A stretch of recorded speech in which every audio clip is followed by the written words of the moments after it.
हामी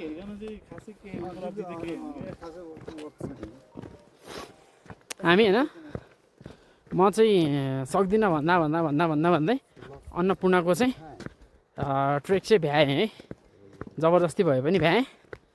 यो चाहिँ हाम्रो माछापुच्छ्रेको अगाडि देखिएको है, अन्नपूर्ण चाहिँ यता पछाडि। ओके, बब्बाल भ्यू छ।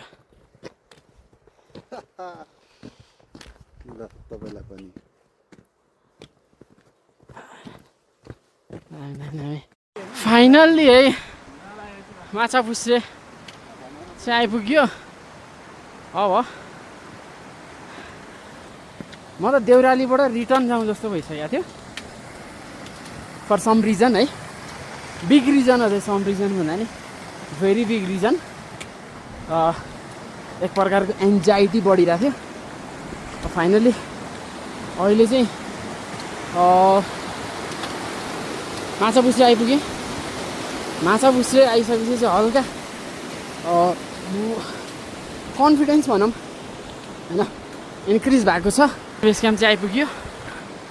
हामी भोलि बिहान मात्रै एबिसी पुस गर्छौँ।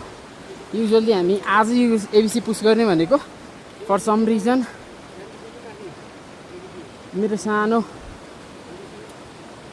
एन्जाइटी बढ्यो अनि त्यो भएर चाहिँ म बस्न सकिनँ, हिँड्न सकिनँ। यताबाट एबिसी पुस नगर्ने आज।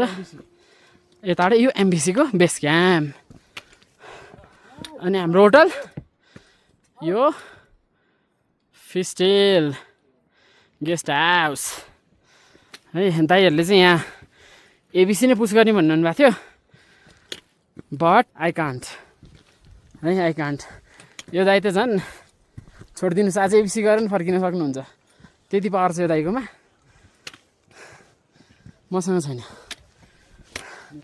फर्स्ट टाइम ट्रेक आउँदैछौँ भने एबिसी नआँटौँ होला, अरू केही आँटौँ होला है। बहुत गाह्रो हुनेवाला छ, सोचे भन्दा बहुत गाह्रो। अनि गाह्रो किन पऱ्यो भन्दाखेरि अर्को कुरा त हामी 2 दिनमै अन्नपूर्ण बेस क्याम्पलाई टार्गेट गरेर पनि हो। हामी यो खासमा 3 दिनमा टार्गेट गरेर 5 दिनमा फर्किने व्यवस्था गरेको भए चाहिँ बेटर हुन्थ्यो।